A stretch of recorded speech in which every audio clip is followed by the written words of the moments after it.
everybody, it's Nina. Thanks for joining me today for a new Studio Monday video. Today I want to feature 5 different ways that you can do foiling techniques using some fun products from ThermoWeb and Gina K designs. I'm also going to be using quite a few products from Simon Says Stamp and a few other things that I really wanted to use from a few other companies. Now I've started off by creating this very own stencil. This is a homemade stencil that I made using the Simon Says Stamp Snowburst Collage, and I die cut this across a piece of white cardstock multiple times to create this pattern. I'm going to take some ThermoWeb transfer gel and I'm going to spread the gel over top of this stencil. This is going to transfer that gel through the negative areas of the stencil and allow me to have that design of that snowburst collage onto this dark colored cardstock. This is blue-violet cardstock from Simon. Now when you're applying this transfer gel, you want to apply it with a nice smooth coating because you don't want to have any ridges or anything like that through the stenciling. So you want to get it as smooth as possible. It's not going to be perfect, but you want to get it as smooth as you possibly can. Once you have that transfer gel spread across your paper, you can see the beautiful design of the snowburst collage that we have now on our dark colored cardstock. You're going to want to let that sit and dry for quite a while. I let it sit overnight. Now at the same time, I also created this other stencil design using the Hero Arts Leaf and Berries stencil. It's a beautiful Christmas stencil. Now with this transfer gel, this gel will dry clear. That's how you know it's ready to be used and foiled with. So while it has that milky appearance right now, it won't be milky when it's ready to be foiled. It will be perfectly clear. So I'm going to apply this transfer gel through this stencil as well, again getting it as smooth as possible, and then I'll remove the stencil. You can see we have that beautiful leaf and berry design now transferred onto our cardstock. So now it's the next day and my things are completely dry. You can see that they are perfectly clear on our dark colored cardstocks or any other colored cardstock you want to use. And now I can go ahead and start foiling.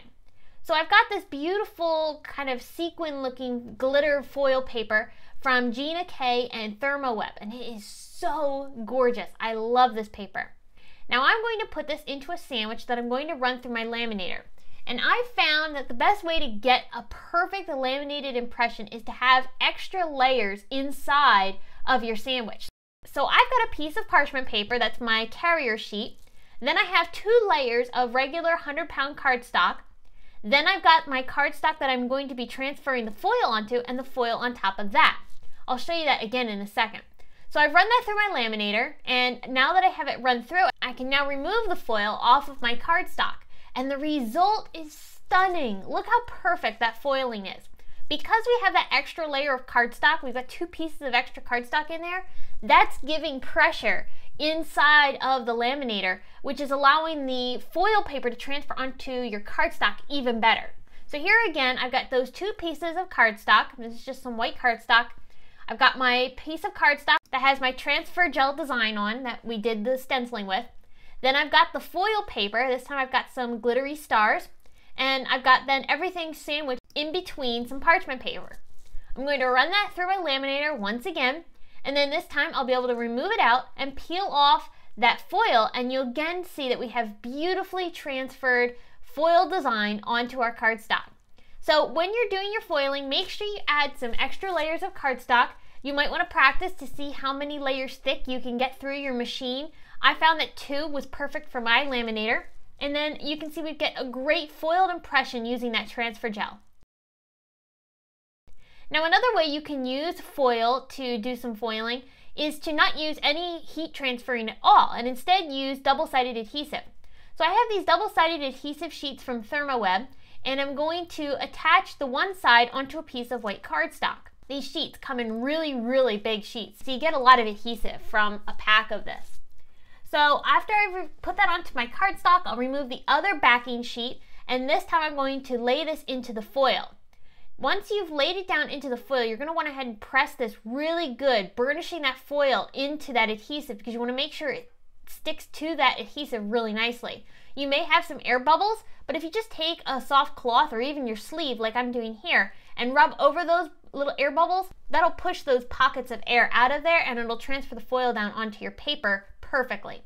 So now I can remove that foil off of my adhesive and you can see we have this beautifully transferred down onto our cardstock. Now I'm going to take this die from Penny Black. This is No Two Are Alike. It's a beautiful snowflake die. And I've run that through my Big Shot machine and then attach that piece onto a piece of white cardstock. And you can see the stunning results. Another way you can do foil transfer is to take some toner sheets. This time I have some toner sheets from ThermoWeb, and I'm going to trim this down to be a little bit larger than this die that I have from Do Crafts. It's a beautiful floral burst collage. So again, I'm going to create that same sandwich of 2 layers of cardstock, and then I'll be able to put my toner sheet of this die cut that I have, and also my foil, which is also from ThermoWeb, and I'll be able to sandwich that in between a piece of parchment paper. Once I've run it through, again, I'll remove the foil and you can see the amazing results and how perfect your foiling is because, again, we've got that extra pressure. So that's really helping your foil transfer down onto your projects. Okay, so let's talk about some of the cards that I made using those foiled techniques that I showed you in the video. I want to show you how I finished off the cards, and I kept the cards fairly simple so that way they were easy for you to replicate because I wanted the video to be about the technique, not so much about making the cards. So I'll talk about quickly how I made each of the cards, and because I made them fairly simple, I'm hoping that they're easy for you to then replicate after doing the techniques. So on this card, I used a few of our new Making Spirits Bright release products. You can see this gorgeous foiled star, which is from the Holy Stars die set. I used the largest one there. And then I actually did create a little outline of that star by taking the die, and what I did was I placed this down, face down like this, onto a piece of vellum. So cutting side down, I traced it with a pencil and then just fussy cut out that traced area, and that creates a star that is larger than the die cut star. It makes a nice little relief off of the busy background that we have here. Now I really love this background because it really reminds me of a night sky and stars, and the clean and simple feel allows this design to work. Because we've got so much going on with the foiling, the clean and simple look really makes the card come to life.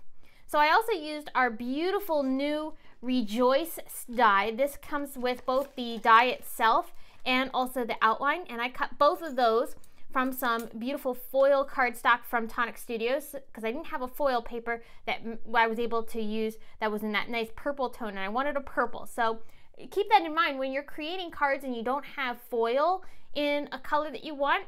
Try checking out some foil cardstocks and you can create the same effect. And you can see the look is seamless. Everything looks foiled. So this was a really fun card to make, and I love the gorgeous rich tones in this card. Okay, card number 2.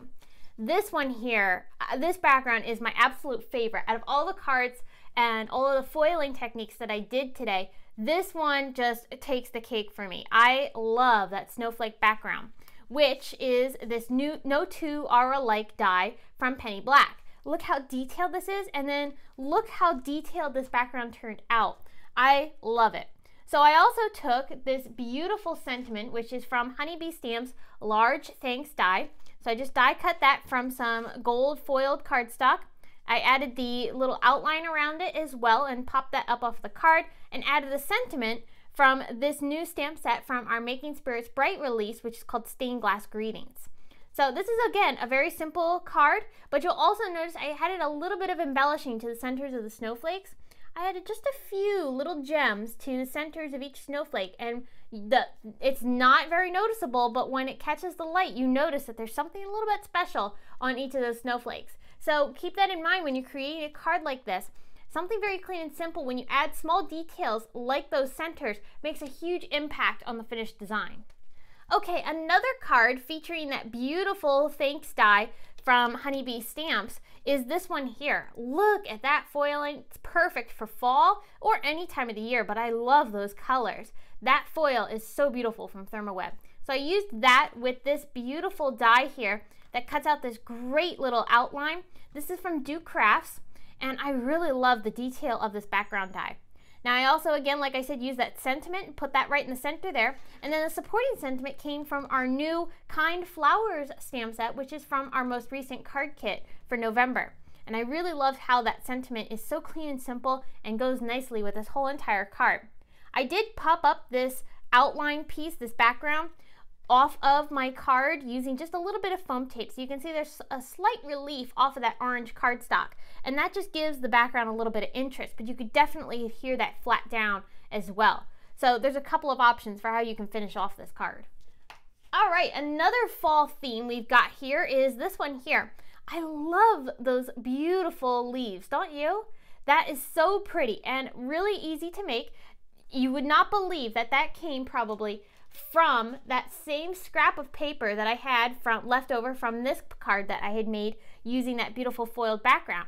So these multicolored leaves, minus the red, are all created from the negative leftover pieces that I had from creating this background. So the red leaves came from just some simple red foil from Gina K Designs. The other foil is from ThermoWeb, and I really love the look. Now, the dies that I used in this, I first created the tree using Simon's new Bear Tree oval collage. So you can see the beautiful tree here. It cuts out a little oval with the tree cut out as well. So this is a negative. Then after that, I took the beautiful leaf collage die from Memory Box and cut out these leaves to create the leaves in my trees.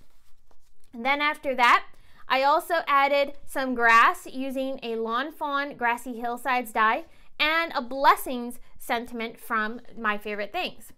Now you'll notice also that there's just a little bit of texture in the background here that I created using the Sketched Lines stencil from Ultimo, and I ran this through like an embossing folder onto my card. And because this is a clean and simple card, I wanted there to be a little bit of texture in the background so that it had a little bit of interest and wasn't a flat piece of cardstock.